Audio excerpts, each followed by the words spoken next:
នាពេលព្រឹកថ្ងៃសៅរ៍10កើតខែផល្គុនឆ្នាំរោងឆស័កពុទ្ធសករាជ2568ត្រូវនឹងថ្ងៃទី8ខែមិនិនាឆ្នាំ2025ខេត្តកណ្ដាលព្រះធម្មមានុលក្ខបាលីវិចិត្រព្រះរាជាគណៈថ្នាក់កិត្តិយសគណៈមហានិកាយនៃព្រះរាជាណាចក្រកម្ពុជាជាព្រះទីបធម្មមាភិបាលព្រះបល្លាតគុណខេត្តកោះកុងនិងជាព្រះចៅអធិការវត្តសាមគ្គីគិរីទ័ពជាងនិងជាព្រះប្រធានកិត្តិយសនៃសាខាសមាគមសិស្សនិស្សិតបញ្ញវន្តក្មេងវត្តខេត្តកោះកុងព្រះកុសលមង្គលហេងប៊ុនសាមព្រះរាជាគណៈថ្នាក់កិត្តិយស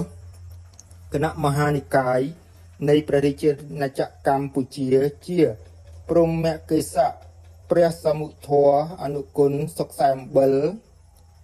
និងជាព្រះចៅអធិការវត្តសិលារតនារាមហៅប្រាសាទអង្គរភ្នំខ្លុង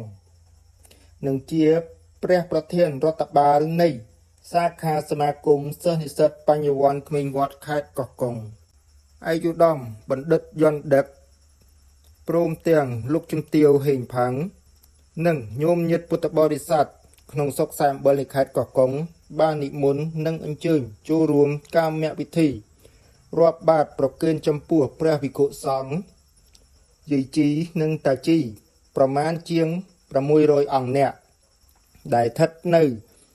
ពុទ្ធមណ្ឌលវិបស្សនាធុរៈនៃព្រះរាជាណាចក្រកម្ពុជាស្រុកពញាលឺខេត្តកណ្ដាល